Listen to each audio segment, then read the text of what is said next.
Olá, amigos de Ideal Espírita.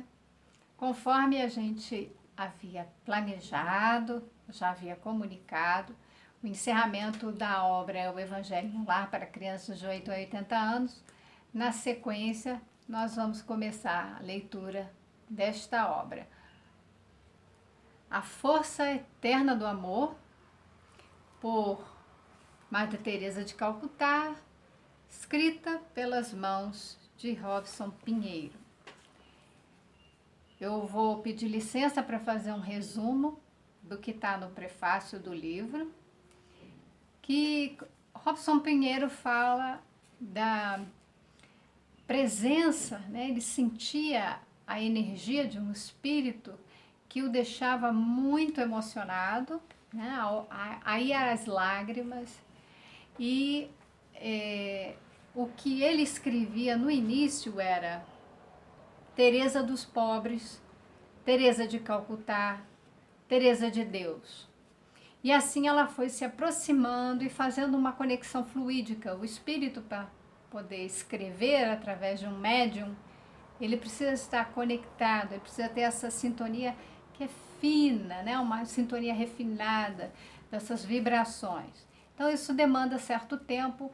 O médium ele vai se preparando, ele foi avisado de que ela tinha a intenção de escrever suas mensagens por meio de suas mãos, né, as mãos de Robson Pinheiro.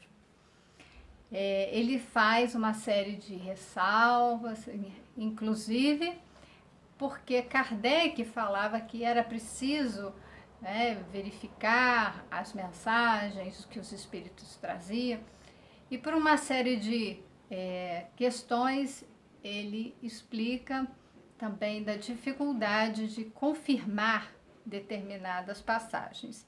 Então, tem um trecho que Teresa de Calcutá se remete a outra Teresa, Teresa de Ávila, né, conhecida como a mística. Conta-nos São João da Cruz, o biógrafo dessa carmelita espanhola, que viveu no século XVI, que a mística tinha visões de Jesus e dos apóstolos, sendo que muitas vezes conversava longamente com Pedro, João Evangelista e Paulo de Tarso, entre outros. Certa ocasião, Teresa de Ávila levava mantimento aos pobres das cercanias do convento onde ela se dedicava à vida religiosa. No trajeto, um vendaval seguido de forte tempestade a surpreendeu, atravessando uma ponte, destruindo-a e provocando a queda do animal que carregava os víveres no precipício. Teresa caiu junto com ele, no rio que corria abaixo. Enquanto invocava através de clamores os apóstolos e o próprio Jesus, com quem ela tinha encontros frequentes em seu transe místico, depois de extraviarem-se todos os mantimentos destinados aos pobres, e vendo que nem os apóstolos, nem Jesus respondiam ao seu chamado, ela conseguiu, a custo, chegar à margem do rio, onde desfaleceu. Eis que, após o silêncio, que lhe parecera demasiadamente longo, por parte dos apóstolos e de seu Senhor, pareceu-lhe o próprio Jesus. Eleva-se acima dela e, com um olhar profundo e penetrante, finalmente lhe diz: Vede, Teresa, como trato meus seguidores? Ao que ela respondeu prontamente: Ah, Senhor, agora compreendo porque o Senhor os tem tão poucos. Essa passagem, então, ele vai dizer, né, e a própria Teresa de Calcutá, ela faz uma reflexão dessa vida religiosa de Ávila e entende as palavras, né? Agora compreendo porque o Senhor tem tão poucos. Essas são passagens que nós vamos ficar com o conteúdo. Se de fato aconteceu ou não, o importante é que se trata de uma história que nos suscita a refletir sobre a fé, que Deus, né, Ele está nos amparando e os mensageiros chegam na hora exata, nem antes nem depois, porque querem de nós o nosso esforço, querem de nós que não entreguemos a nossa tarefa na mão dos outros, façamos a nossa tarefa. E são poucos os servidores, Jesus já falava isso. Muitos são chamados, mas poucos são os escolhidos, porque são poucos os que se realmente dispõem a seguir os passos do Mestre. A tarefa não é fácil, o caminho é árduo e nós precisamos ter força, coragem, resignação, fé, acima de tudo, amor. Essa é a proposta. Aí ele coloca a questão de problemas com as fontes, mas, como eu disse, ficaremos com um conteúdo belíssimo de quem foi uma pessoa, um ser espiritual aqui na Terra, a nos trazer grande exemplificação de amor. O livro tem essa estética, né, com essas mensagens, em que ela aprofunda com as suas reflexões. Acredito que o mundo está de ponta cabeça e sofre muito, porque existe tão pouco amor no lar e na vida familiar.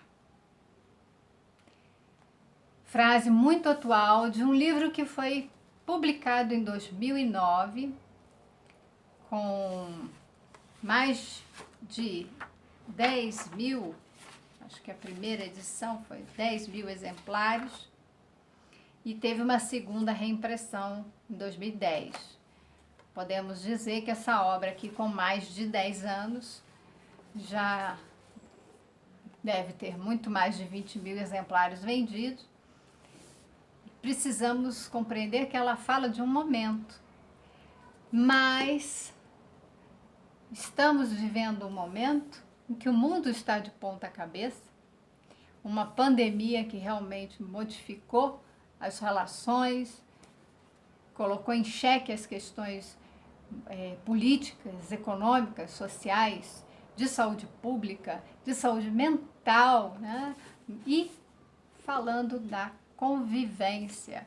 No isolamento é preciso se encontrar e encontrar Jesus e Deus dentro de nós. Existe tão pouco amor no lar. Quem já ouviu falar que nessa pandemia muitos casais se separaram? Casais que viviam juntos, coabitando o mesmo teto, mas que viviam para o mundo exterior.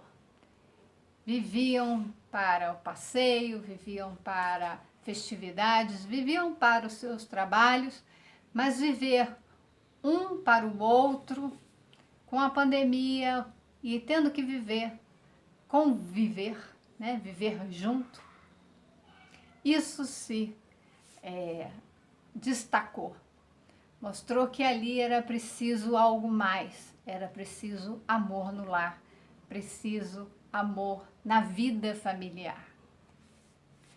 Ao observar o mundo atual, especialmente os conflitos bélicos que envolvem cristãos, hindus, muçulmanos e israelitas, inclusive os ditos esforços para estabelecer a paz no Oriente por parte das Nações Unidas e de alguns governos e governantes, noto quanto a pretensão humana se esconde por trás de máscaras de santidade e hipocrisia. Jesus dizia isso. Os hipócritas, né? Uma máscara de santidade, uma máscara de que são cristãos, de que têm as suas religiões, de que falam em nome de algo santo e maior, né? Nobre, mas por trás são os túmulos caiados, bonitos por fora, podridão por dentro. Muitos desses supostos esforços não passam de jogadas políticas arquitetadas pelos mais ricos e poderosos entre as nações.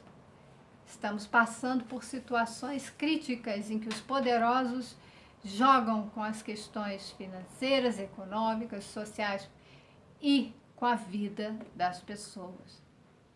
Pois a atitude de dizer que querem a paz não passa de um simulacro cujo único objetivo é alimentar a indústria da guerra que os torna ainda mais ricos. Ela fala de uma situação específica, né, de venda de armas.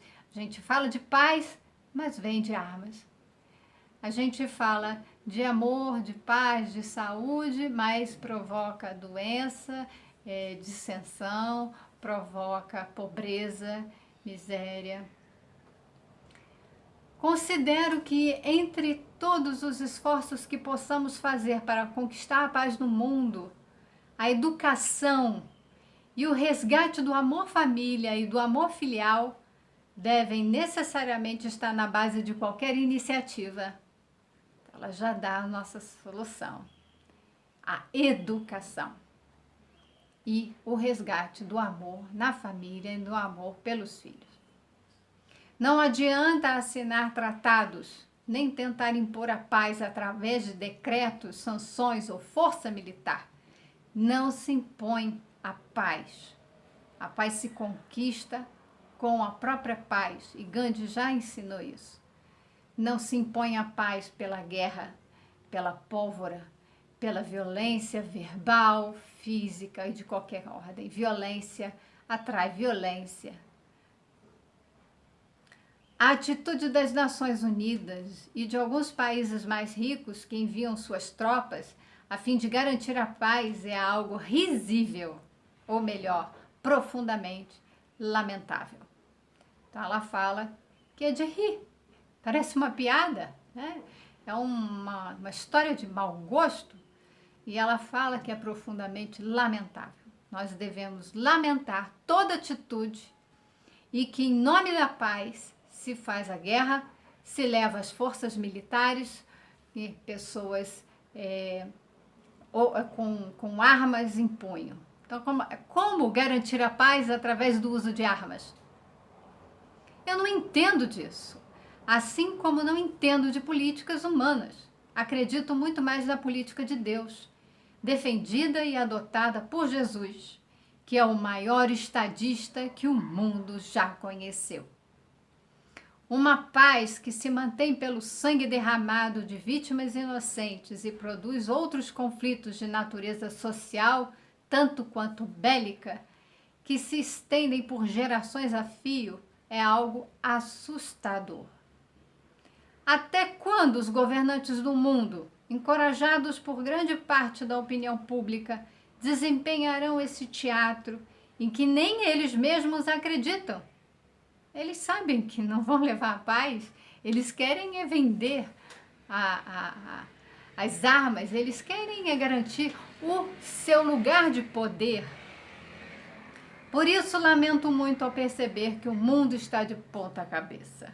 E os homens, mais do que nunca, precisam adotar uma política diferente, uma forma primorosa e mais eficiente de conquistar a tão sonhada paz.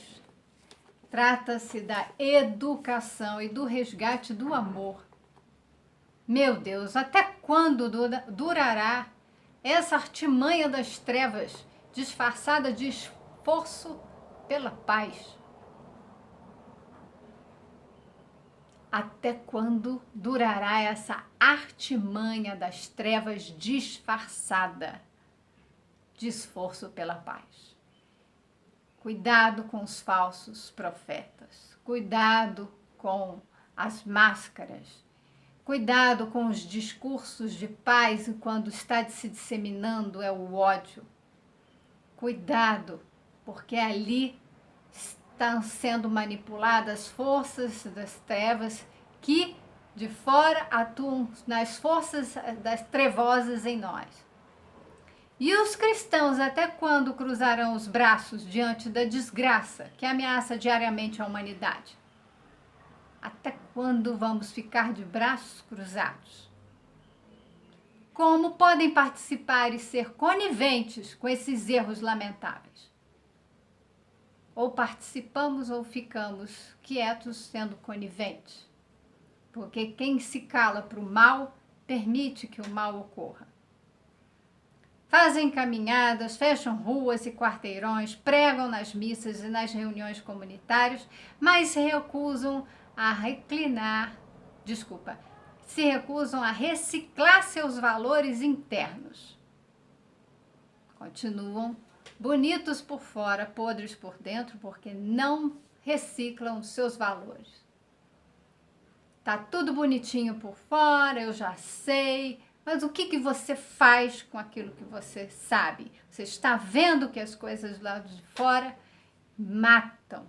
Elas são políticas genocidas, políticas em que criam armas para a manutenção do poder e da riqueza e o extermínio daqueles que nós não gostamos, não queremos, nos denunciam, porque a miséria e a pobreza denunciam o fracasso de um governo. Fogem à realização de algo efetivamente proveitoso, o trabalho no núcleo familiar que lhes oferecia, que lhes ofereceria a possibilidade de atuar no cerne da célula cancerosa e ali modificar as características no âmago deste, que é o elemento primordial da sociedade. O elemento primordial da sociedade são os componentes da família, são os nossos filhos. Ali é preciso trabalhar na sua educação moral. Vejo a família como célula constituinte de um órgão maior, a comunidade. É claro, nós temos essa comunidade, esse núcleo pequeno, que integra um núcleo maior que a comunidade. Contudo, essa célula está adoecida e precisa urgentemente receber novas informações em seu DNA, para que se reprograme com a máxima urgência.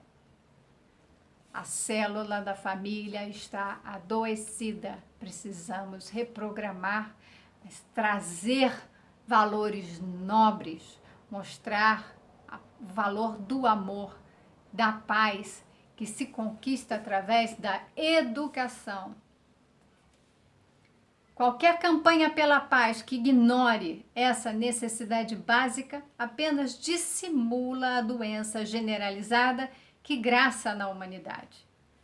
O corpo da humanidade está enfermo e é somente através de ações diretas, enfrentando o problema e tratando o tecido malsão, que se poderá estabelecer a paz. Nós estamos vivendo um corpo social adoecido. A humanidade precisa ser tratada e só vai restabelecer a sua saúde através da educação. Mas não nos iludamos. A paz que consta das pregações do nosso Senhor não se obtém por meio de lutas armadas ou do envio de tropas ao campo de batalha. Jesus falava disso. Ele era o Messias prometido e não veio ali. As suas armas eram o amor, era a paz e era o esclarecimento. Não se alcança pelos decretos engendrados pelos homens que governam e que são marionetes do poder e do dinheiro. Tampouco se conquista pelo radicalismo ou pelo verniz dos discursos que mascaram as reais intenções dos ditadores da democracia aristocrática que ilude as multidões.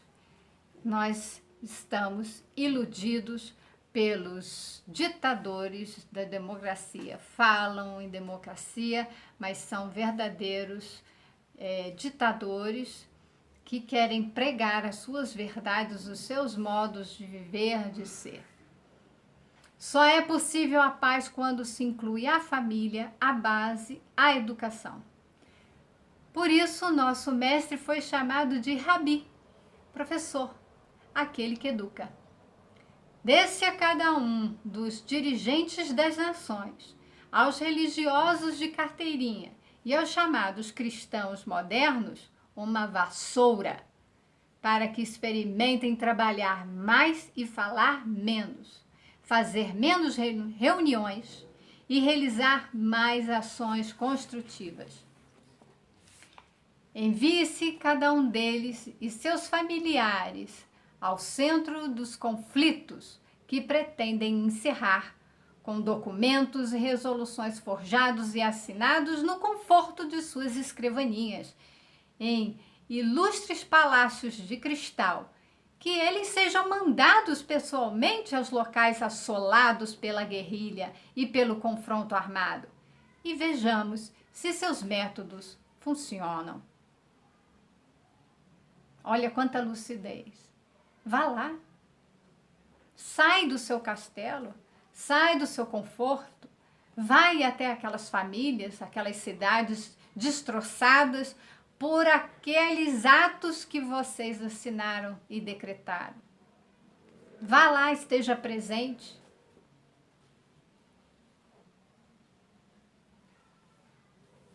Em geral, são esses mesmos representantes do poder que fomentam a proliferação de armas para que os filhos dos outros as empunhem. Eles não empunham armas. Hoje, os nossos governantes ficam ali protegidos, enviando os filhos nossos. Os nossos filhos empunhando armas, sendo treinados para matar um irmão semelhante a nosso. Só que ali foi chamado de inimigo. Inimigo de quem? Eu não criei essa guerra, mas eu estou nessa guerra porque estamos todos vivendo uma sociedade doentia. No que tange a sua prole, porém, conservam-na em salvo, a salvo em lares construídos sobre lamentáveis dramas existenciais, atestando a própria incompetência em solucionar problemas familiares, enquanto pretendem salvar multidões. Antes de pretender salvar as multidões, salve a sua própria família. Olha para o seu redor, seus filhos estão delinquindo, estão praticando iniquidades, estão caindo em desespero. E os pais governantes, porque têm poder e dinheiro, acobertam todos os dramas familiares que eles são incompetentes para tratar, mas se colocam como salvadores da pátria. Coloquem-se os cristãos modernos no seio dos conflitos e peça-lhes que amparem as multidões desesperadas, deixando de lado o abrigo ilusório de seus lares. Saia do seu teto e vá pregar como Jesus pregou, entre a multidão que sofre. Diga-se aos representantes de Cristo que se vistam de simplicidade e visitem favelas, asilos e orfanatos e adotem crianças e idosos, insuflando-lhes a mensagem cristã do amai-vos uns aos outros. Vamos amparar, acolher. São nossos irmãos. Vejamos até que ponto estamos preparados para representar o Cristo e defender a verdadeira paz, começando com ações mais eficazes do que simples marchas pelas ruas asfaltadas ou a promulgação de decretos improdutivos. Reviveremos a humanidade e reprogramaremos as informações no bojo, no íntimo da célula familiar. Mas se não formos capazes de fazer isso, meditemos um pouco nessas possibilidades. E depois dessas reflexões, digamos com sinceridade se somos cristãos, se tivermos coragem. Ela é bem enfática. Será que nós podemos dizer que somos cristãos? Se você tiver coragem de dizer que é cristão, então você deve estar lá, junto deles, junto dos necessitados, junto com Jesus, que estava cercado de multidões, auxiliando cada um deles com seu imenso amor. O que estamos fazendo? Pegando nossos carros, indo para a rua, abanando uma bandeira, tocando na buzina e achando que estamos fazendo uma revolução? A revolução não se faz por meio de barulho, a revolução se faz por meio do silêncio, da meditação, da consciência, da lucidez e do amor. Serão palavras firmes, esse livro nos trará muito a refletir. Ele é atual para o nosso tempo. E que, com as bênçãos de Deus e de nossa querida Teresa de Calcutá, possamos caminhar no entendimento a esse amor maior. Deus nos abençoe e até o próximo encontro.